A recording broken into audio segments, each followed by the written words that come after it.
تو سب احمدیوں کا شکریہ ادا کرنا چاہتا ہوں جنہوں نے گزشتہ دنوں میرے گرنے پر، چوٹ لگنے پر اپنے غیر معمولی جذبات کا اظہار کیا اور بڑی تڑپ سے دعائیں کی۔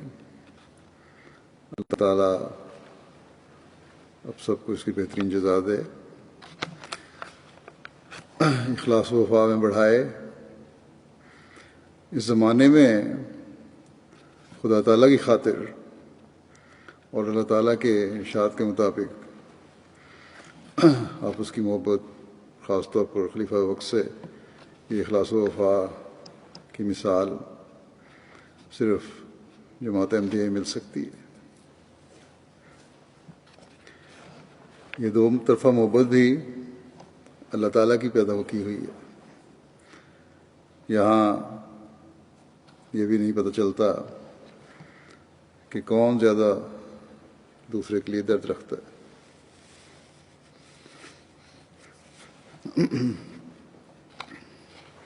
بعض دفعہ تو یہ لگتا ہے کہ افراد جماعت کی خلافت سے محبت انتہا کو پہنچی ہوئی ہے، اور خلیفہ وقت کی جو تعلق اور محبت ہے جماعت کے افراد کے ساتھ، بعض لوگوں کی مثالیں ایسی جنہیں لگتا ہے کہ اس معیار کی نہیں ہیں، لیکن بہرحال یہ دو طرفہ محبت ہے، دو طرفہ تعلق ہے۔ اور جیسا کہ میں نے کہا، ایک ایسا تعلق ہے جس کی کوئی مثال دنیاوی رشتوں میں نہیں ملتی۔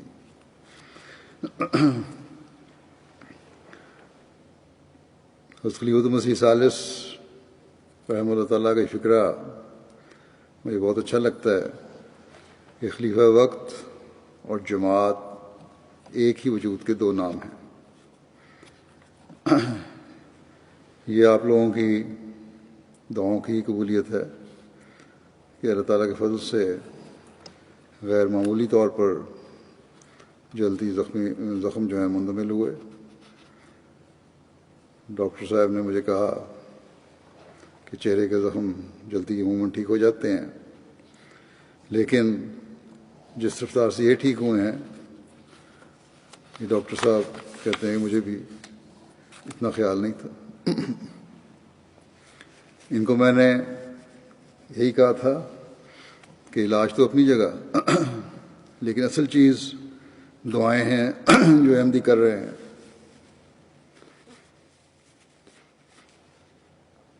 مجھے بھی یہ خیال تھا کہ کئی زخم ہیں اور یہ اس کے کھرونڈ اترتے ہوئے بھی کم از کم 2 ہفتے تو لگیں گے، پھر شاید زخم کے کچھ نشان بھی رہ جائیں، لیکن اللہ تعالیٰ کے فضل سے 7-8 دن میں ہی سب صاف ہو گیا۔ اس چوٹ کی وجہ سے جو مجھے تجربہ ہوا وہی بتا دیتا ہوں۔ مرہم عیسیٰ لگانے کا یہ کچھ عرصہ ہوا، میر محمود احمد صاحب ناصر نے سریانی نسخہ کے مطابق بنا کے مجھے بھجوائی تھی، وہ میں نے اب استعمال کی۔ اسی طرح ہومیوپیتھک کریم کیننڈولا ہے۔ بہرحال اصل فضل تو اللہ تعالیٰ کا ہے، وہی شافی ہے۔ دعائیاں جو میں نے ذکر کیا وہ اس لیے کہ شاید دوسروں کو بھی فائدہ ہو جائے، بعض دفعہ ضرورت پڑتی ہے۔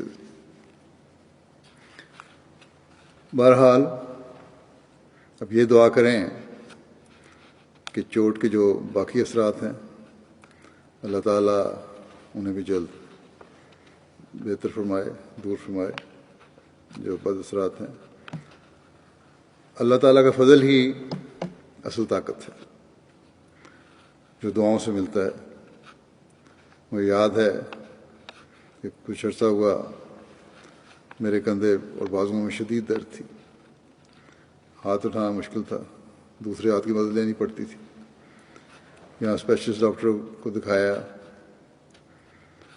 تو اس نے یہ کہا کہ یہ درد 6 ہفتے سے 3-4 مہینے تک رہ سکتی ہے۔ بہرحال چند دن کے بعد پھر اس نے معائنہ کیا، دیکھا تو اس وقت اللہ تعالیٰ کے فضل سے 90% درد ختم ہو چکی تھی۔ اس نے بڑی حیرت کا اظہار کیا۔ اسے میں نے یہی کہا تھا کہ جب لاکھوں لوگ دعا کر رہے ہوں تو اسی طرح اللہ تعالیٰ فضل فرما دیتا ہے۔ انگریز تھا، کہنے لگا میں عیسائی بھی ہوں اور ہمارا خاندان مذہبی بھی ہے، دعاؤں پر مجھے بھی یقین ہے، اور کہنے لگا کہ وہ یقیناً یہ دعا سے ہی ہوا ہے، بس اللہ تعالیٰ کا فضل ہی ہے جو ہمیں ہر وقت مانگنا چاہیے اور اس کے آگے جھکنا چاہیے۔ آج کل ہم جس حالت سے گزر رہے ہیں اس میں خاص طور پر خدا تعالیٰ کے آگے جھکنے کی ضرورت ہے۔ یو کے سے بھی رپورٹیں آ رہی ہیں اور باقی ممالک سے بھی یہ رپورٹس آ رہی ہیں کہ ان حالات میں اللہ تعالیٰ کی طرف جھکنے کی احباب جماعت کو بہت توجہ پیدا ہوئی ہے۔ لاک ڈاؤن کی وجہ سے گھروں میں خاص طور پر گھر والے مل کر نماز با جماعت کا اہتمام کرتے ہیں، درس و تدریس بھی ہوتا ہے، کسی نہ کسی کتاب، حدیث اور قرآن کا درس بھی ہوتا ہے، جس سے بڑوں کا علم بھی بڑھ رہا ہے اور بچوں کو بھی دینی علم سے آگاہی ہو رہی ہے۔ اللہ تعالیٰ پر ایمان میں اضافہ ہو رہا ہے۔ اللہ تعالیٰ کا فضل ہوا کہ اس عرصے میں رمضان بھی آ گیا اور لوگوں کی عبادت کی طرف توجہ جو پیدا ہو رہی تھی اس میں پہلے سے بڑھ کر اضافہ ہوا۔ اب یہ رمضان تو ختم ہو رہا ہے اور اس طرح کچھ حد تک لاک ڈاؤن پر بھی حکومت پابندیاں نرم کرنے کا ارادہ کر رہی ہے۔ مختلف حکومتیں بعض کر بھی چکی ہیں، بعض جگہ نرمی پیدا ہو گئی ہے۔ ایک بات تو میں یہ کہنا چاہوں گا کہ پابندیوں پر نرمی کے ساتھ جو حکومت نے شرائط لگائی ہیں اس پر ہر احمدی کو کاربند ہونے کی کوشش کرنی چاہیے، لیکن سب سے بڑی بات اور اہم چیز جو ہر احمدی کو اپنے سامنے رکھنی چاہیے یہ ہے کہ کاروباروں کی اجازت اور باہر نکلنے کی نرمی اور پھر رمضان کے مہینے کا گزر جانا کسی احمدی کو اللہ تعالیٰ کی عبادت اور جو نیکیاں انہوں نے اپنائی تھیں انہیں ختم کرنے والا یا ان میں کمی کرنے والا نہ بنائے، بلکہ ان نیکیوں کو اور باجماعت نمازوں کو جب تک مسجد میں جانے پر پابندی ہے گھروں میں جاری رکھنا، اور جب مسجد جانے کی اجازت مل جائے گی تو مسجد کو آباد رکھنا اپنے پر پہلے سے بڑھ کر فرض کریں۔ عورتیں گھروں میں نمازوں کا خاص اہتمام کریں تاکہ بچے بھی اپنے سامنے نمونے دیکھنے والے ہوں، ان کا بھی خدا تعالیٰ پر ایمان اور یقین بڑھے۔ گھروں میں درس و تدریس کا چند منٹ کے لیے سلسلہ جاری رہے تاکہ دینی علم بھی بڑھے اور علم و معرفت بھی بڑھے۔ اسی طرح ایم ٹی اے کے پروگراموں کو دیکھنے کی طرف بھی توجہ رکھیں، پہلے بھی میں کہہ چکا ہوں اس بارے میں۔ بس نہ لاک ڈاؤن کے بعد اور نہ ہی رمضان کے بعد ان نیکیوں کو ہم میں سے کسی کو بھولنا چاہیے، بلکہ جاری رکھنے چاہیے کہ کبھی کسی احمدی کو جو حضرت مسیح علیہ السلام کی بیعت میں آ کر اپنے اندر پاک تبدیلیاں پیدا کرنے کا عہد کرتا ہے، اپنے عہد بیعت کو بھولنا نہیں چاہیے۔ مومن کا یہ کام نہیں کہ کبھی ان لوگوں میں شامل ہو جن کے بارے میں اللہ تعالیٰ فرماتا ہے کہ مشکل میں گرفتار ہوں تو اللہ تعالیٰ کی طرف جھکتے ہیں، اس کی پناہ میں آنے کی کوشش کرتے ہیں، اسے مدد مانگتے ہیں، اسے پکارتے ہیں، اور جب تکلیف دور ہو جائے تو خدا تعالیٰ کو بھول جاتے ہیں۔ آج کل لوگ اس تلاش میں ہیں کہ یہ کرونا وائرس کی بیماری طبی حادثہ ہے یا عذاب الہی ہے۔ اس قسم کی آفات اور وبائیں جو آتی ہیں، اس میں ایک مومن کا کام ہے کہ پہلے سے بڑھ کر خدا تعالیٰ کی طرف جھکے، صرف اسی تلاش میں نہ رہے کہ یہ کیا چیز ہے۔ اور یہ زمانہ جو حضرت مسیح موعود علیہ السلام کا زمانہ ہے، اس میں اللہ تعالیٰ کے حضرت مسیح موعود علیہ السلام کے ساتھ بے شمار وعدے ہیں جو پورے ہوئے اور ہو رہے ہیں اور آئندہ بھی ہوں گے۔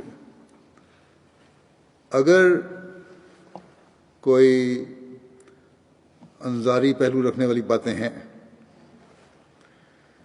تو سب سے پہلے ایک مومن کا کام ہے کہ لرزاں و ترساں ہو، خوفزدہ ہو، اور اپنے ایمان و ایقان کو مضبوط کرے، اپنے اچھے انجام کے لیے دعا کرے۔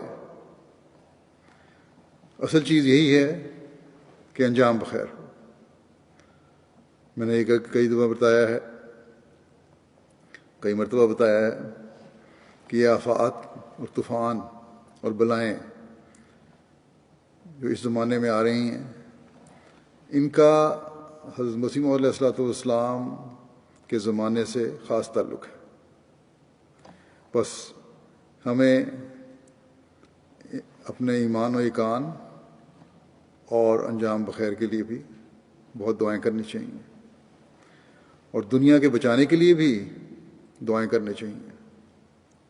حضرت مسیح موعود علیہ الصلوۃ والسلام اس وقت بھی جب اللہ تعالیٰ نے آپ کو طاعون کو نشان کے طور پر ظاہر ہونے کی واضح خبر دی تھی، بے چین ہو کر دنیا کے لیے دعا کیا کرتے تھے۔ بند دروازوں کے پیچھے سے آپ کی دعاؤں کی حالت کو سننے والے بیان کرتے ہیں کہ اس طرح شدت گریہ کی آوازیں آ رہی ہوتی تھیں جیسے کہ آگ پر رکھی ہنڈیا میں پانی کے ابلنے کی آوازیں آتی ہیں۔ انسانیت کو اللہ تعالیٰ بچا لے۔ بس انسانیت کے لیے آپ کا رحم اور شفقت اللہ تعالیٰ کہ آپ کو نشان کا بتانے کے باوجود غالب تھا، اور ان کے اس بیماری کی تباہی سے بچنے کے لیے، اس وبا کی تباہی سے بچنے کے لیے آپ دعا کر رہے ہوتے تھے۔ بس بڑے درد سے دعا کر رہے ہوتے تھے۔ بس ہم نے بھی آپ کے اس نمونے کو دیکھنا ہے۔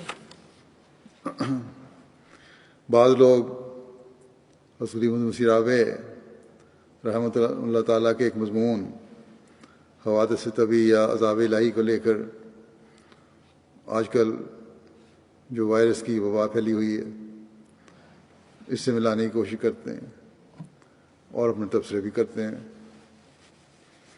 واضح ہو کہ جیسا کہ میں کہہ چکا ہوں کہ حضرت مسیح علیہ الصلوۃ والسلام کے زمانے کے بعد آفات اور بلاؤں کی تعداد بڑھی ہے، اور اس بارے میں حضرت مسیح علیہ السلام نے واضح فرمایا ہوا ہے کہ آئیں گے اور تباہیاں آئیں گی، اس میں تو کوئی شک نہیں۔ لیکن جیسا کہ میں گزشتہ خطبات میں بیان کر چکا ہوں، حضرت مسیح علیہ الصلوۃ والسلام نے یہ بھی فرمایا ہے کہ بعض ایمان والے بھی قانون قدرت کے تحت اس کی لپیٹ میں آ جاتے ہیں، لیکن ان کا مقام شہید کا ہوتا ہے اور ان کا انجام بخیر ہوتا ہے۔ اور آن حضرت صلی اللہ علیہ وسلم کے ارشاد کے مطابق بھی ان کا انجام انہیں جنت میں لے جانے والا ہوتا ہے، جیسا کہ آپ صلی اللہ علیہ وسلم نے فرمایا کہ جس جنازے پر لوگ اس شخص کی تعریف کریں، اس کی خدمات کی تعریف کریں، اس کے حقوق العباد اور حقوق اللہ کی ادائیگی کی گواہی دیں اور تعریف کریں، اس پر جنت واجب ہو جاتی ہے۔ اور ہم دیکھتے ہیں کہ بہت سارے لوگ ہیں ایسے بعض احمدی مخلصین جن کے بارے میں یہی ہر ایک کے تاثرات تھے، لیکن ان وباؤں کے اثرات کو دیکھنے والی جو اصل چیز ہے وہ یہ ہے کہ اس سے عمومی طور پر دنیا داروں کے پہ کیا اثر ہو رہا ہے۔ دنیا داروں کے تو ہوش و حواس گم ہو رہے ہیں اور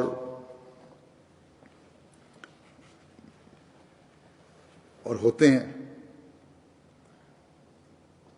اور آج کل یہ دنیا میں ہم دیکھ رہے ہیں کہ کس طرح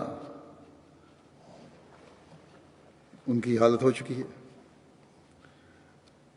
نہ صرف لوگوں کی بلکہ بڑی بڑی حکومتوں کی، بڑے بڑے پہاڑوں کی، جو اپنے آپ کو پہاڑوں کی طرح مضبوط سمجھتی ہیں حکومتیں، بڑی بڑی مضبوط حکومتوں کی معیشتیں اور نظام درم برہم ہو گئے ہیں، اور اس کے اثر سے اپنے عوام کی توجہ پھیرنے کے لیے جو وہ کوشش کر رہے ہیں وہ اور بھی زیادہ خطرناک ہے۔ وہ ان کو جنگ اور معیشت کی مزید تباہی میں دھکیل دے گی۔ بس جب تک یہ لوگ اپنے اندر ایسی تبدیلی پیدا نہیں کریں گے جس سے فسادوں کی کیفیت دور نہ ہو، ایک کے بعد دوسری تباہی میں یہ لوگ خود ڈوبتے چلے جائیں گے۔ حضرت مسیح علیہ الصلوۃ والسلام نے بھی یہی فرمایا ہے کہ مسلمان ہونا یا مذہبی غلطیوں کا نہ ہونا یا جو مذہبی غلطیوں کا جو مواخذہ ہے، یہ تو قیامت کے دن ہے، اللہ تعالیٰ کا اس کو دیکھے گا۔ لیکن فتنہ و فساد اور حقوق غصب کرنا اور خدا کے بندوں کا استہزاء کرنا، یہ بے چین کرنے والی تباہیاں لاتا ہے۔ بہرحال ہمارا کام دعا کرنا اور دنیا کو سمجھانا اور اپنی حالتوں کو پاک بنانا ہے۔ خلیفہ رابع کہ جس مضمون کی میں نے بات کی ہے وہ لمبا مضمون ہے، لیکن ہر احمدی کو جس بات کی طرف توجہ دینی چاہیے اس مضمون کے پڑھنے سے، وہ صرف یہ نہیں کہ پہلی قوموں کے ساتھ کیا ہوا یا اب کیا ہوگا اور کیا ہو رہا ہے اور کیا تباہی ہے اور کیا نہیں۔ یقیناً یہ باتیں بھی خوف زدہ کرنے والی ہونی چاہیے، اپنی حالتوں کی طرف توجہ دینے والی ہونی چاہیے، لیکن جو اصل بات ہے، جو الفاظ قابل غور ہیں، وہ یہ ہے جو کہ آپ نے لکھا ہوا ہے کہ جماعت احمدیہ کے لیے اس میں تنبیہ اور بشارت بھی ہے۔ تنبیہ یہ کہ صرف احمدیت کا عنوان بچانے کے لیے کافی نہیں ہوگا، بلکہ تقویٰ کی شرط بھی ساتھ لگی ہوئی ہے۔ اور بشارت کا پہلو یہ ہے کہ جماعت میں جو عملی کمزوریاں آ چکی ہوں گی، بڑی تیزی کے ساتھ ان کی اصلاح کی کوشش احمدی کرے گا۔ بس خلاصہ یہ کہ جنہوں نے بیعت کا صرف نام لگایا ہوا ہے، ایک لیبل ہے، وہ آپ کی پاک تعلیم کی طرف لوٹیں گے تو پھر ہی بچت ہے، اور خدا کی طرف لوٹنا ہی یہ ان کے لیے بشارت ہے، ورنہ کوئی بشارت نہیں۔ اور جیسا کہ میں نے کہا تھا کہ ان دنوں میں جو خاص توجہ پیدا ہوئی ہے اسے اب قائم رکھیں، اور خود بھی اور اپنے بچوں کو بھی حقوق اللہ اور حقوق العباد کی ادائیگی کی طرف توجہ دلائیں، کیونکہ دنیا کی تباہی کے بعد خدا تعالیٰ کی طرف جب دنیا کی نظر ہوگی، توجہ ہوگی، حقوق کی ادائیگی کی طرف جب نظر ہوگی، تو پھر لوگ جماعت کی طرف ہی دیکھیں گے، پھر احمدی ہی ہوں گے جو دنیا کی صحیح رہنمائی کر سکیں گے۔ لیکن اس سے پہلے ہمیں درد کے ساتھ یہ دعا کرنی چاہیے کہ وہ نوبت ہی نہ آئے جب دنیا اس حد تک آگے چلی جائے کہ وہاں سے روشنی اور امن کی طرف آنے کے راستے ہی بند ہو جائیں، اس سے پہلے ہی لوگوں کی نظر اس طرف پھر جائے۔ بس ہمیں دعاؤں کے ساتھ اپنے نمونے بھی دکھانے کی ضرورت ہے، دنیا کو بتانے کی ضرورت ہے کہ ایک دوسرے کے حق ادا کر کے ہی تم اللہ تعالیٰ کے رحم کو حاصل کر سکتے ہو، اور خدا تعالیٰ جو واحد خدا ہے اس کا رحم حاصل کیے بغیر نہ دنیا میں امن قائم کرنے کے لیے ہماری کوشش کامیاب ہو سکتی ہے، اور نہ مرنے کے بعد انجام بخیر ہو سکتا ہے۔ اللہ تعالیٰ کے فضل سے ان دنوں میں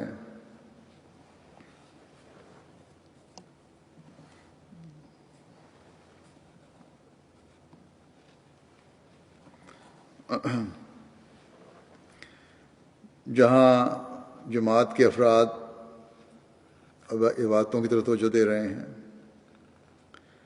وہاں خدمت خلق کے کام بھی کر رہے ہیں، نوجوان بھی اور صحت مند انصار بھی اور لجنہ بھی، ہر جگہ سے بڑی اچھی رپورٹس آ رہی ہیں اس بارے میں بھی۔ یہ خدمت خلق بعض بھٹکے ہوئوں کو راستے دکھانے کا بھی باعث بن رہی ہے، دنیا داروں کو۔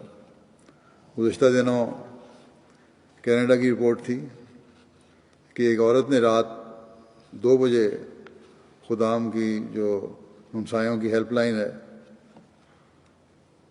اس کو ہر جگہ سے مایوس ہو کر فون کیا کہ یہ میری مجبوری ہے، میرا لڑکا بیمار ہے، اور دوائی حاصل کرنے کے تمام راستے بند ہو چکے ہیں، ہر جگہ سے انکار ہو گیا ہے۔ وہ کہتی تھی، سب نے یہی کہا کہ صبح سے پہلے نہیں مل سکتی، اور اس کی بہت بری حالت ہے۔ وہ کہتی ہے کہ میں نے کہا کہ لوگ کہتے ہیں خدا ہے، گو میں خدا کو نہیں مانتی، چلو آج آزماتے ہیں۔ کہتی ہے میں نے انتہائی کرب اور اضطرار کی حالت میں کہا کہ اے خدا اگر تو ہے تو میرا بیٹا اس بری حالت میں ہے، اس کی دوائی کا انتظام کر دے۔ اور ساتھ ہی مجھے کہتی ہے خدام کی ہیلپ لائن کا بھی خیال آیا، فون کیا تو کسی آدمی نے فون اٹھایا، اسے اپنی ضرورت بتائی تو اس نے کہا کوشش کرتا ہوں۔ تھوڑی دیر بعد پھر اسی شخص کا فون آیا کہ اس وقت رات کے 2 بجے ہیں، انتظام مشکل ہے۔ اس شخص نے کہا کہ تمہارے لڑکے کی حالت کیا ہے؟ میں نے پھر ساری صورتحال بتائی اور بڑی بے چینی کا اظہار کیا. تو اس نے کہا اچھا خود میں دیکھتا ہوں جا کے کسی جگہ جا کے. کوئی فارمیسی ایک جگہ ہے وہاں کھلی ہوتی ہے فلاں جگہ پہ, اگر کھلی ہوئی تو دوائی لے آتا ہوں. وہ رات کو گیا اٹھ کے, کہتی ہے اس کو جو میں نے جگایا تھا وہ نیند کی حالت میں تھا, لیکن پھر بھی وہ 50 کلومیٹر کا سفر کر کے گیا اور مجھے دوائی لا کر دی. اس بات سے مجھے خدا کے ہونے کا یقین آ گیا, اور یہ یقین احمدی خادم کی وجہ سے مجھے ملا, اور میں اس کے لیے شکر گزار ہوں. بس ان دنوں میں ہم خدمت انسانیت کر کے بندوں کو خدا کے قریب لانے کا بھی ذریعہ بن سکتے ہیں, جس کے لیے ہم میں سے ہر ایک کو کوشش کرنی چاہیے. نہ یہ کہ یہ دیکھتے رہیں کہ تباہی آتی ہے یا نہیں آتی. اور پھر رمضان میں جو سبق ہمیں اس میں دوسروں کی تکلیف کا احساس کرنے کا ملا ہے, اسے بھی جاری رکھنا چاہیے کہ ہمیشہ دوسروں کی تکلیف کا احساس کرتے رہیں.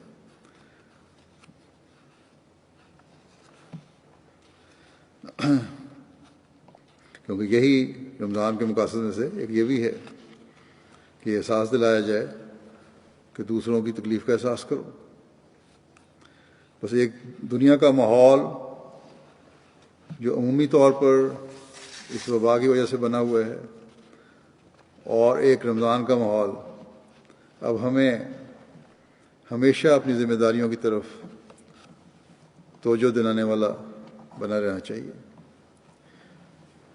رمضان تو کل یا پرسوں چلا جائے گا, ختم ہو جائے گا, لیکن اس کی نیکیاں ہمیں ہمیشہ اپنے اندر رکھنی چاہیے. وہ پاک تبدیلیاں جو ہم نے کی ہیں وہ ہمیشہ اپنے اندر رکھنی چاہیے. اور جب پھر لاک ڈاؤن میں نرمی آئے تو ہمیں اپنی ذاتی بھی اور انسانیت کے لیے بھی ذمہ داریوں کو نہیں بھولنا چاہیے, ہمیشہ یاد رکھنا چاہیے. جہاں خود اللہ تعالیٰ کا حق اور بندوں کا حق ادا کرنے کی توجہ دیں, وہاں دوسروں کو بھی اس طرح توجہ دلاتے رہیں, اور اپنے پاک نمونوں سے دنیا کو خدا تعالیٰ اور اس کے مخلوق کے حقوق ادا کرنے والا بنانے کی کوشش کریں. ہم نے اس زمانے میں حضرت مسیح علیہ السلام کو ماننا ہے. آپ کی کوئی مجلس ایسی نہیں ہوتی تھی جہاں آپ اللہ تعالیٰ اور اس کے رسول صلی اللہ علیہ وسلم کی تعلیم کی روشنی میں ہمارے مقام و معیار کی طرف توجہ دلانے کی کوشش نہ فرماتے ہیں. بس ہمیں ہر وقت آپ کی نسائی کی جگالی کرتے رہنا چاہیے تاکہ حقیقی ایمان و ایقان ہمیں حاصل ہو. دوسروں کی کمزوریوں کی طرف نظر رکھنے کے بجائے ہم اپنی حالتوں کا جائزہ لیتے رہیں. اس حوالے سے اس وقت میں حضرت مسیح علیہ السلام کے بعض حوالے بھی آپ کے سامنے پیش کروں گا جن پر ہمیں غور کرتے رہنا چاہیے. حضرت اقدس مسیح علیہ السلام ہمیں کس مقام اور معیار پر دیکھنا چاہتے ہیں. ایک جگہ ہمارے اس معیار کا ذکر فرماتے ہوئے حضرت اقدس مسیح موعود فرماتے ہیں کہ چاہیے کہ ہر ایک شخص تہجد میں اٹھنے کی کوشش کرے اور 5 وقت کی نمازوں میں بھی قنوت میں لا دیں. ہر ایک کو خدا کو ناراض کرنے والی باتوں سے توبہ کریں. توبہ سے یہ مراد ہے کہ ان تمام بدکاریوں اور خدا کی نارضامندی کے باعثوں کو چھوڑ کر ایک سچی تبدیلی کریں اور آگے قدم رکھیں اور تقوی اختیار کریں. اس میں بھی خدا کا رحم ہوتا ہے. فرمایا عادات انسانی کو شائستہ کریں, غضب نہ ہو, تواضع اور انکسار اس کی جگہ لے لے, اخلاق کی درستی کے ساتھ اپنے مقدور کے موافق صدقات کا دینا بھی اختیار کرو. یطعمون الطعام علی حبہ مسکینا و یتیما و اسیرا. یطعمون الطعام علی حبہ مسکینا و یتیما و اسیرا، یعنی خدا کی رضا کے لیے مسکینوں اور یتیموں اور اسیروں کو کھانا دیتے ہیں، اور کہتے ہیں کہ خاص اللہ تعالیٰ کی رضا کے لیے ہم دیتے ہیں اور اس دن سے ہم ڈرتے ہیں جو نہایت ہی ہولناک ہے. قصہ مختصر: دعا سے، توبہ سے کام لو اور صدقات دیتے رہو تاکہ اللہ تعالیٰ اپنے فضل و کرم کے ساتھ تم سے معاملہ کرے. پھر جماعت کو نصیحت کرتے ہوئے فرمایا، اللہ تعالیٰ کسی کی پرواہ نہیں کرتا مگر صالح بندوں کی. آپس میں اخوت اور محبت کو پیدا کرو اور درندگی اور اختلاف کو چھوڑ دو.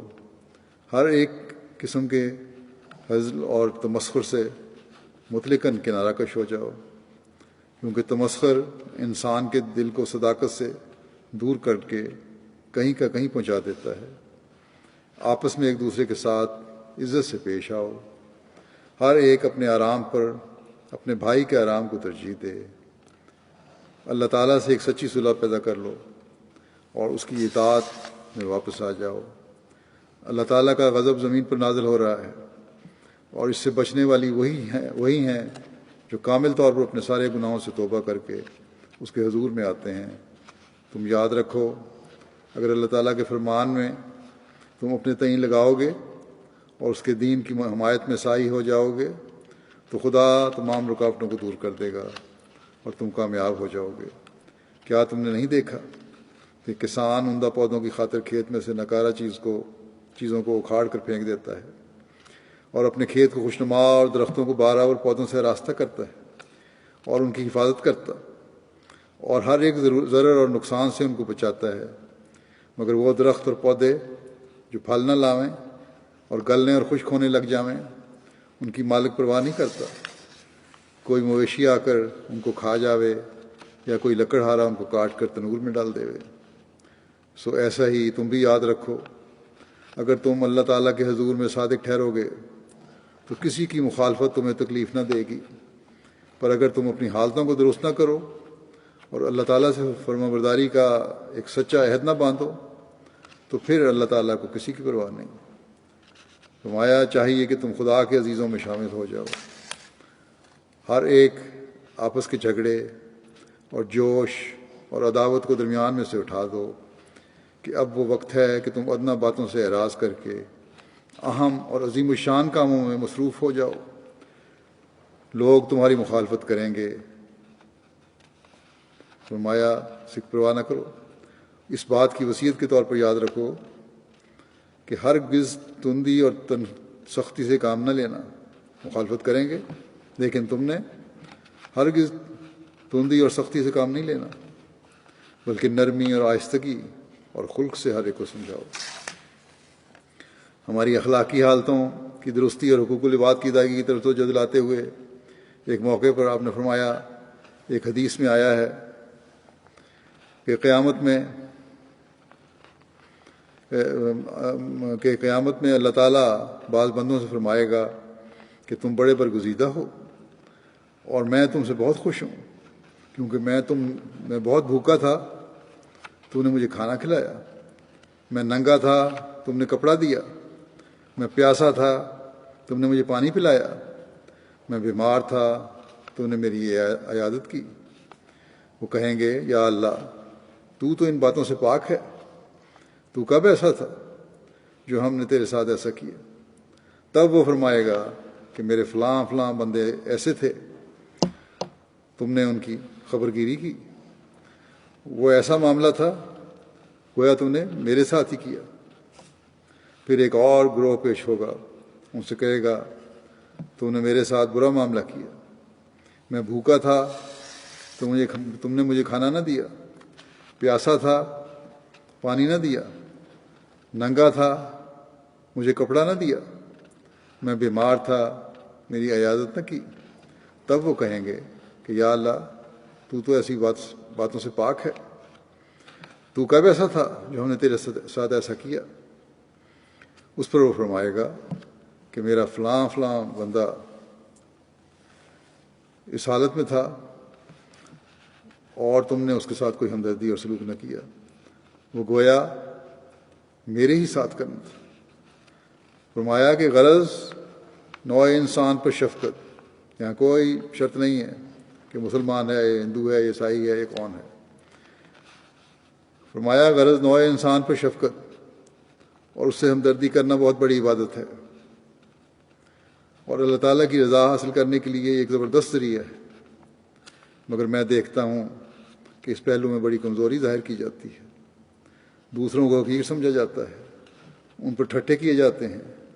ان کی خبرگیری کرنا اور کسی مصیبت اور مشکل میں مدد دینا تو بڑی بات ہے۔ جو لوگ اور وبا کے ساتھ اچھے سلوک سے پیش نہیں آتے بلکہ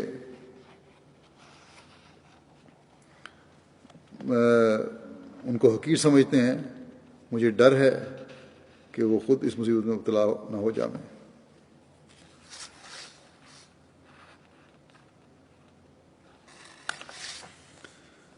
اللہ تعالیٰ نے جن پر فضل کیا ہے ان کی شکر گزاری یہی ہے کہ اس کی مخلوق کے ساتھ احسان اور سلوک کریں اور اس خداداد فضل پر تکبر نہ کریں اور وحشیوں کی طرح غربا کو کچل نہ ڈالیں۔ پھر اس کی مزید وضاحت فرماتے ہوئے آپ فرماتے ہیں کہ اصل بات یہ ہے کہ سب سے مشکل اور نازک مرحلہ حقوق العباد ہی کا ہے، کیونکہ ہر وقت اس کا معاملہ پڑتا ہے اور ہر آن یہ ابتلا سامنے رہتا ہے۔ بس اس مرحلے پر بہت ہی ہوشیاری سے قدم اٹھانا چاہیے۔ میرا تو یہ مذہب ہے کہ دشمن کے ساتھ بھی حد سے زیادہ سختی نہ ہو۔ بعض لوگ چاہتے ہیں کہ جہاں تک ہو سکے اس کی تخریب اور بربادی کے لیے صحیح کی جائے، پھر وہ اس فکر میں پڑھ کر جائز اور ناجائز امور کی پرواہ نہیں کرتے، اس کو بدنام کرنے کے واسطے جھوٹی تہمت اس پر لگاتے ہیں، افتراء کرتے اور اس کی غیبت کرتے اور دوسروں کو اس کے خلاف اکساتے ہیں۔ اب بتاؤ کہ معمولی دشمنی سے کس قدر برائیوں اور بدیوں کا وارث بنا، اور پھر یہ بدیاں جب اپنے بچے دیں گی تو کہاں تک نوبت پہنچے گی۔ میں سچ سچ کہتا ہوں، اور یہی ہم دیکھ رہے ہیں آج کل دنیا کا حال ہو رہا ہے، انفرادی طور پر بھی اور اجتماعی طور پر بھی اور قومی اور حکومتی طور پر بھی۔ فرمایا کہ میں سچ سچ کہتا ہوں، تم کسی کو اپنی ذاتی دشمن نہ سمجھو اور اس کی کینہ توزی کی عادت کو بالکل ترک کر دو، اور اس کینہ توزی کی عادت کو بالکل ترک کر دو۔ اگر خدا تعالیٰ تمہارے ساتھ ہے اور تم خدا تعالیٰ کے ہو جاؤ تو وہ دشمنوں کو بھی تمہارے خادموں میں داخل کر سکتا ہے، لیکن اگر تم خدا ہی سے قطع تعلق کیے بیٹھے ہو اور اس کے ساتھ ہی کوئی رشتہ اور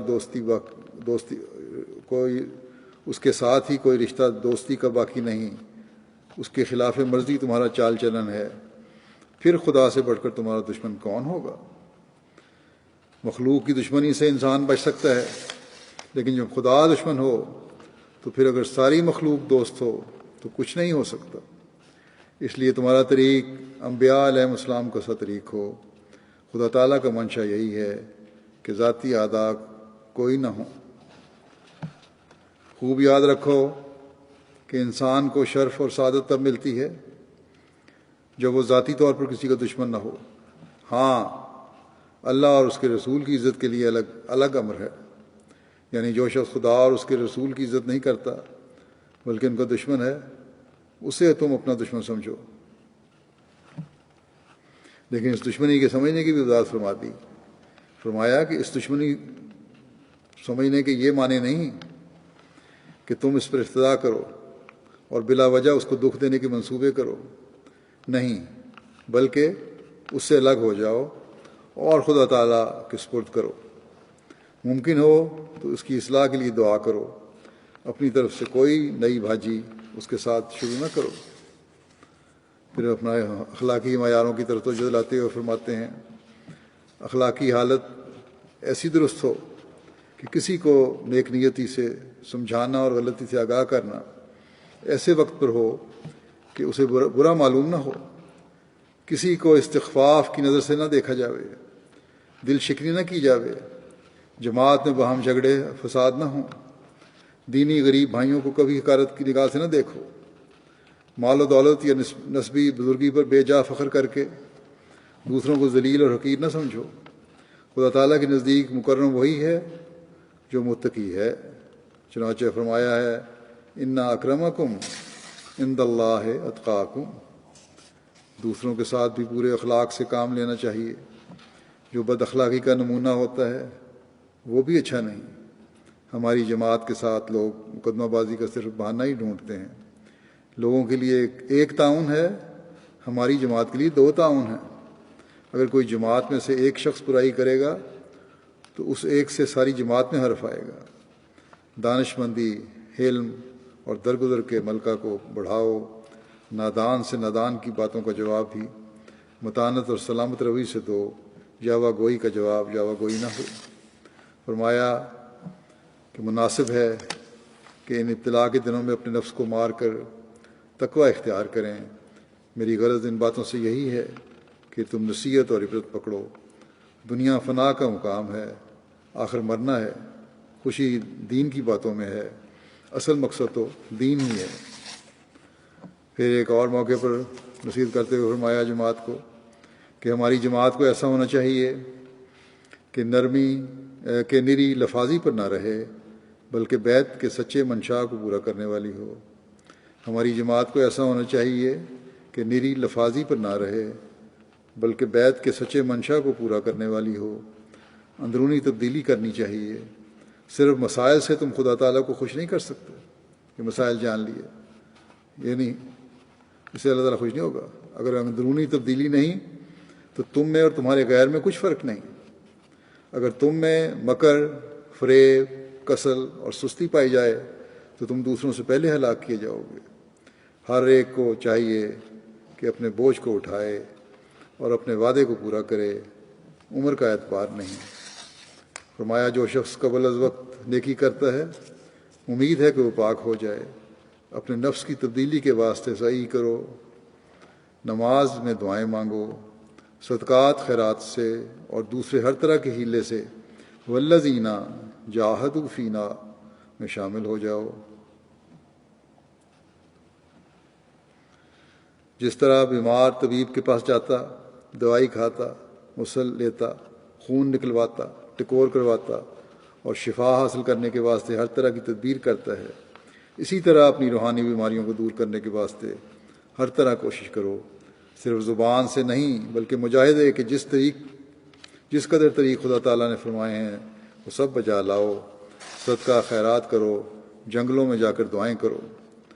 فرمایا کہ اللہ تعالیٰ ہیلے کرنے والے کو پسند کرتا ہے، اور جب انسان تمام ہیلوں کو بجا لاتا ہے تو کوئی نہ کوئی نشانہ بھی ہو جاتا ہے، یعنی نشان بھی ہوتا ہے۔ پس ان دنوں میں خاص طور پر جب کہ پاکستان اور بعض ممالک میں احمدیوں کے خلاف ایک ابال اٹھا ہوا ہے، ہمیں اللہ تعالیٰ کے فضل اور رحم کو جذب کرنے کے لیے ہر قسم کا ہیلہ کرنے کی کوشش کرنی چاہیے۔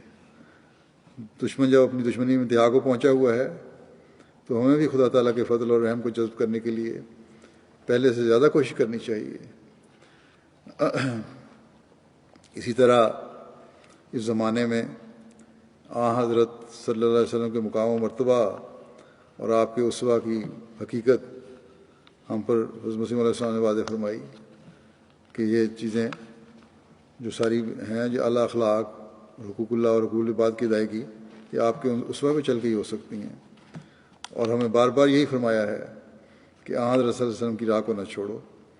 اس بارے میں نصیحت کرتے ہوئے ایک موقع پر آپ نے فرمایا کہ میں یہ بھی تمہیں بتا دینا چاہتا ہوں کہ بہت سے لوگ ہیں جو اپنے تراشے ہوئے وظائف اور اوراد کے ذریعے سے ان کمالات کو حاصل کرنا چاہتے ہیں یا خدا تعالیٰ کے ساتھ سچا تعلق پیدا کرنا چاہتے ہیں، لیکن میں تمہیں کہتا ہوں اپنے بنائے ہوئے جو ہیں ورد جو ہیں ان کے ذریعے سے اللہ تعالیٰ تعلق پیدا کرنا چاہتے ہیں، لیکن فرمایا کہ میں تمہیں بتاتا ہوں، میں تمہیں کہتا ہوں کہ جو طریق حضرت صلی اللہ علیہ وسلم نے اختیار نہیں کیا وہ محض فضول ہے۔ حضرت صلی اللہ علیہ وسلم سے بڑھ کر منعم علیہم کی راہ کا سچا تجربہ کار اور کون ہو سکتا ہے، جن پر نبوت کے بھی سارے کمالات ختم ہو گئے۔ آپ صلی اللہ علیہ وسلم نے جو راہ اختیار کی وہ بہت ہی صحیح اور اقرب ہے۔ اس راہ کو چھوڑ کر دوسری راہ ایجاد کرنا، خواہ وہ بظاہر کتنی ہی خوش کن معلوم ہوتی ہو، میری رائے میں ہلاکت ہے، اور خدا تعالیٰ نے مجھ پر ایسا ہی ظاہر کیا ہے۔ ہمیں حضرت صلی اللہ علیہ وسلم سے علیحدہ کرنے والوں کی یہی حالت نظر آتی ہے کہ پیروں فقیروں اور نام نہاد علماء کی غلط تشریحوں سے اسلام کی تعلیم کو کچھ سے کچھ بگاڑ دیا، اور پھر بھی اپنے آپ کو حقیقی مسلمان کہتے ہیں اور ہمیں دائرہ اسلام سے خارج کرتے ہیں۔ پھر اس مقام محمدی کو مزید کھول کر بیان کرتے ہوئے حضرت مسیح علیہ السلام فرماتے ہیں کہ حضرت صلی اللہ علیہ وسلم کی سچی اتباع سے خدا ملتا ہے، اور آپ صلی اللہ علیہ وسلم کی اتباع کو چھوڑ کر خواہ کوئی ساری عمر ٹکریں مارتا رہے، گوہر مقصود اس کو حاصل نہیں آ سکتا۔ چنانچہ سعدی بھی حضرت صلی اللہ علیہ وسلم کی اتباع کی ضرورت بدیع الفاظ بتاتا ہے۔ فارسی کا شعر ہے، بزہد و ورا کوش و صدق و صفا، ولیکن میں فضائے بالمصطفیٰ، کہ زہد و تقوی اور صدق و صفا کے لیے ضرور کوشش کرو، مگر مصطفیٰ صلی اللہ علیہ وسلم کے بتائے ہوئے طریق سے تجاوز نہ کرو۔ حضرت صلی اللہ علیہ وسلم کی راہ کو ہرگز نہ چھوڑو۔ میں دیکھتا ہوں کہ قسم قسم کے وظیفے لوگوں نے ایجاد کر لیے ہیں، الٹے سیدھے لٹکتے ہیں اور جوگیوں کی طرح راہبانہ طریق اختیار کیے جاتے ہیں، لیکن یہ سب بے فائدہ ہے۔ انبیاء کو یہ سنت نہیں کہ وہ الٹے سیدھے لٹکتے رہیں یا نفی اثبات کے ذکر کریں اور اللہ کے ذکر کریں۔ حضرت صلی اللہ علیہ وسلم کو اس لیے اسوہ حسنہ فرمایا، حضرت صلی اللہ علیہ وسلم کو اس لیے اسوہ حسنہ فرمایا، لکم فی رسول اللہ اسوۃ حسنہ، یعنی تمہارے لیے رسول اللہ صلی اللہ علیہ وسلم میں اسوہ حسنہ ہے۔ حضرت فرمایا، حضرت صلی اللہ علیہ وسلم کے نقش قدم پر چلو اور ایک ذرہ بھر بھی ادھر یا ادھر ہونے کی کوشش نہ کرو۔ پھر فرماتے ہیں، غرض منعم علیہم لوگوں میں جو کمالات ہیں اور صراط الذین انعمت علیہم میں جس کی طرف اللہ تعالیٰ نے اشارہ فرمایا ہے، ان کو حاصل کرنا ہر انسان کا مقصد ہے، اور ہماری جماعت کو خصوصیت سے اس طرح متوجہ ہونا چاہیے، کیونکہ اللہ تعالیٰ نے اس سلسلے کے قائم کرنے سے یہی چاہا ہے کہ وہ ایسی جماعت تیار کرے جیسی حضرت صلی اللہ علیہ وسلم نے تیار کی تھی، تاکہ اس آخری زمانے میں یہ جماعت قرآن شریف اور حضرت صلی اللہ علیہ وسلم کی سچائی اور عظمت پر بطور گواہ ٹھہرے۔ بس ہم حضرت مسیح علیہ الصلوۃ والسلام کی بیعت میں آ کر حضرت صلی اللہ علیہ وسلم کے حقیقی متبعین میں شامل ہیں، اور اسی میں ہماری بقا ہے کہ آپ کے غلام صادق کی بیعت میں آ کر حضرت صلی اللہ علیہ وسلم کے حقیقی متبعین میں شامل ہوں اور آپ کے اسوہ کو اپنی تمام صلاحیتوں کے ساتھ اپنانے کی کوشش کریں، اور حضرت صلی اللہ علیہ وسلم کے اسوہ اور آپ کے حکموں پر عمل کر کے منعم علیہ گروہ میں شامل ہوں، اور اس گروہ کے بد اثرات سے ہمیشہ بچے رہیں جو اللہ تعالیٰ کا غضب سہرنے والا اور گمراہ ہے، اپنی نمازوں میں خاص ذوق و شوق پیدا کرنے والے ہوں، اللہ تعالیٰ اور اس کے رسول کے حکموں پر چلتے ہوئے ہمیشہ اپنی زندگیاں گزارنے والے ہوں، اسیران راہ مولا کے لیے بھی دعائیں کریں، اور بعض جن پر ظالمانہ طور پر بڑی سخت دفعات لگائی گئی ہیں اسیران میں سے، ان کے لیے خاص طور پر دعا کریں۔ گزشتہ دنوں ایک احمدی خاتون رمضان بی بی صاحبہ کو توہین رسالت کی دفعہ لگا کر جیل میں ڈال دیا گیا۔ اس خاندان نے غالباً 2002 میں بیعت کی تھی۔ ان کے خاوند نے مجھے لکھا کہ ہم قربانی سے نہیں ڈرتے اور نہ جیل میں جانے کا غم ہے، میری بیوی کو اور مجھے جو غم ہے تو اس بات کا ہے کہ جس رسول صلی اللہ علیہ وسلم کی عزت و ناموس کی خاطر ہم مر مٹنے والے ہیں، اس کی توہین کا ہم پر الزام لگایا گیا ہے۔ یہ درد ہے ہمیں۔ بس ان کو بھی اور ان اسیران کو بھی جن کو اس الزام میں سزائے موت سنائی گئی ہے، ان کو ہمیشہ دعاؤں میں یاد رکھیں۔ اللہ تعالیٰ ان سب کی معجزانہ رہائی کے سامان پیدا فرمائے اور اپنا رحم فرمائے، عدلیہ اور حکومت کو توفیق دے کہ وہ انصاف پر قائم ہوں۔ خدا اور رسول صلی اللہ علیہ وسلم کا نام تو لیتے ہیں، خدا اور اس رسول صلی اللہ علیہ وسلم کا حقیقی خوف اور محبت بھی ان میں پیدا ہو، آپ صلی اللہ علیہ وسلم کے اسوہ پر عمل کرنے والے بھی ہوں، اور اس کے علاوہ بھی میں بعض دعاؤں کی طرف توجہ دلانا چاہتا ہوں۔ اللہ تعالیٰ ہم میں سے ہر ایک کو توفیق دے کہ حضرت مسیح علیہ السلام کی بعثت کے مقصد کو پہچاننے والے ہوں۔ اللہ تعالیٰ اور اس کے رسول حضرت خاتم الانبیاء محمد رسول اللہ صلی اللہ علیہ وسلم کی محبت تمام محبتوں پر غالب ہو، اسلام کی حقیقی تعلیم پر عمل کرنے والے ہم ہوں، ہمارے گھر پیار اور محبت کے نمونے ہوں۔ جو بچے اپنے ماں باپ کے آپس کے جھگڑوں سے پریشان ہیں، اللہ تعالیٰ ان کی پریشانیاں بھی دور فرمائے۔ تمام واقفین زندگی کے لیے دعا کریں، اللہ تعالیٰ انہیں بے نفس ہو کر خدمت دین کی توفیق عطا فرمانے کی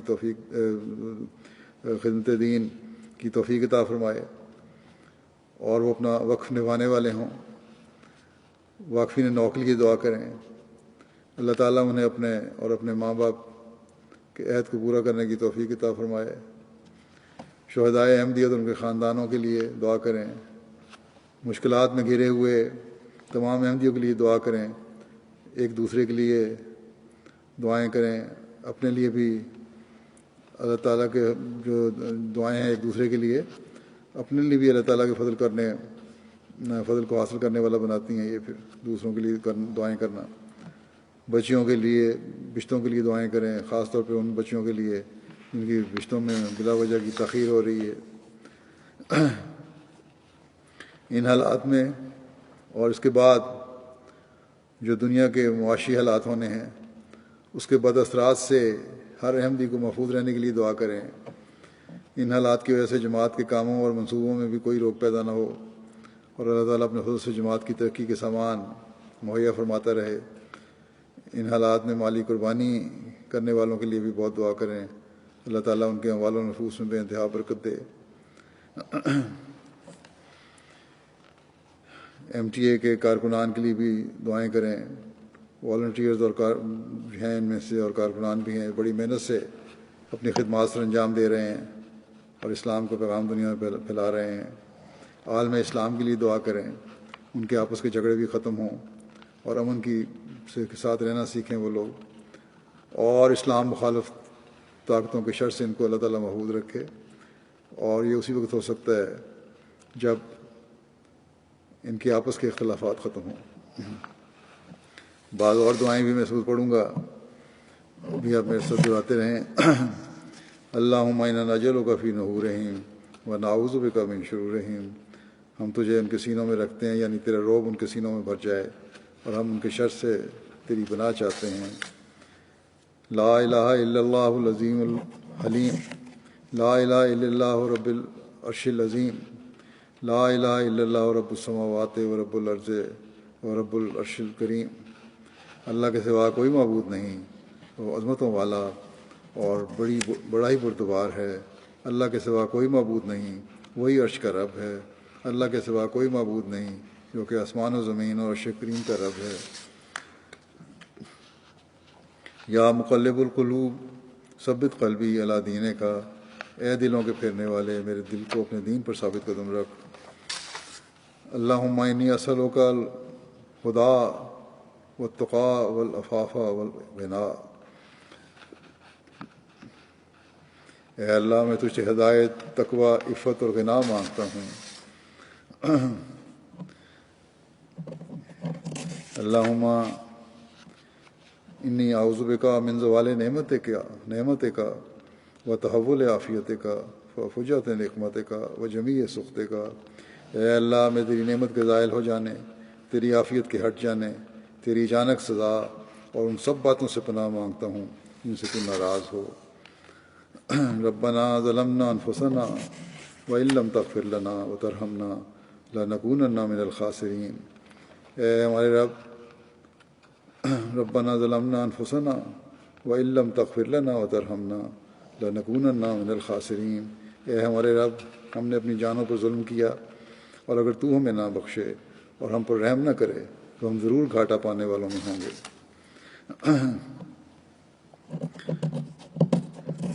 ربنا لا تزغ قلوبنا بعد إذ هديتنا وهب لنا من لدنك رحمة إنك أنت الوهاب۔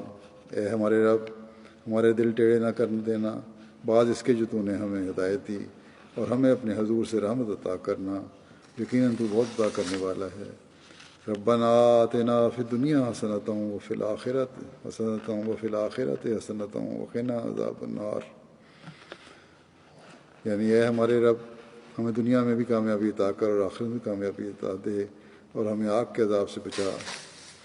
حضرت مسیح علیہ السلام کی ایک دعا ہے کہ اے رب العالمین، میں تیرے احسانوں کا شکریہ ادا نہیں کر سکتا، تو نہایت ہی رحیم و کریم ہے، تیرے بے غایت مجھ پر احسان ہے، میرے گناہ بخشتا میں ہلاک نہ ہو جاؤں، میرے دل میں اپنی خالص محبت ڈال تاکہ مجھے زندگی حاصل ہو، اور میری پردپوشی فرما، اور مجھ سے ایسے عمل کرا جن سے تو راضی ہو جائے۔ میں تیرے وجہ کریم کے ساتھ اس بات سے بھی پناہ مانگتا ہوں کہ تیرا غضب مجھ پر وارد ہو۔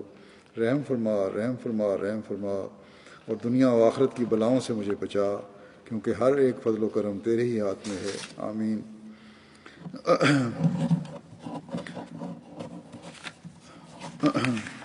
اللہم صلی علی محمد وعلی آل محمد کما صلیت علی ابراہیم وعلی آل ابراہیم انک حمید مجید۔ اللہم بارک علی محمد وعلی آل محمد کما بارکت علی ابراہیم وعلی آل ابراہیم انک حمید مجید۔ اللہ تعالیٰ اس رمضان کا یہ آخری جمعہ ہے، اللہ تعالیٰ اس میں رمضان میں جو نیک کام ہم سے ہوئے یا جو تبدیلیاں ہم نے پیدا کی ان کو جاری رکھنے کی ہمیں توفیق عطا فرمائے، اور یہ دعائیں بھی ہمارے حق میں قبول فرمائے۔ عید کے بارے میں بھی اعلان کر دوں کہ بہت سارے لوگوں نے مجھے لکھا کہ یہاں کی جو ویب سائٹ ہے اس کے مطابق تو آپ 24 کو عید کر رہے ہیں، 24 کو عید نہیں بنتی، اتوار کو نظر نہیں آ سکتا چاند۔ پھر میں نے دوبارہ لکھا، وہ 2 دفعہ 3 دفعہ میٹنگ دوبارہ کروائی، یہاں جو ہمارے ماہرین ہیں ان کی بھی، پھر اس میں کچھ اور بھی شامل کیے۔ امیر صاحب کو میں نے کہا تھا خود بھی دیکھیں، پھر انہوں نے ایک نقشہ بنا کے بھیجا ہے مجھے۔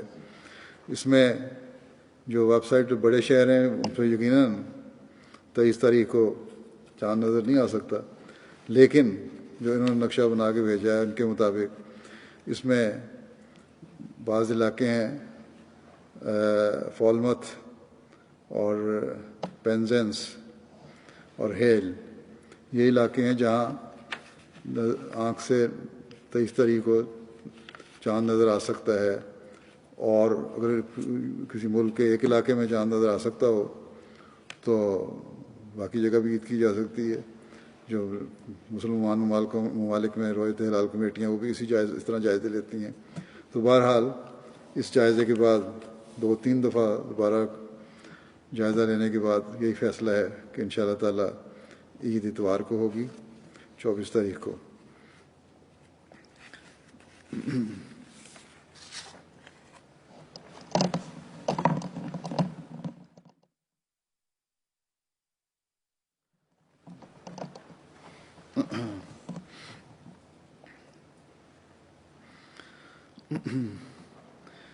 الحمد لله نحمده ونستعينه ونستغفره ونؤمن به ونتوكل عليه ونعوذ بالله من شرور أنفسنا ومن سيئات أعمالنا من يهده الله فلا مضل له ومن يضلل فلا هادي له ونشهد أن لا إله إلا الله ونشهد أن محمدا عبده ورسوله عباد الله رحمكم الله إن الله يأمر بالعدل والإحسان وإيتاء ذي القربى وينهى عن الفحشاء والمنكر والبغي يعظكم لعلكم تذكرون اذكروا الله يذكركم وادعوه يستجب لكم ولذكر الله أكبر.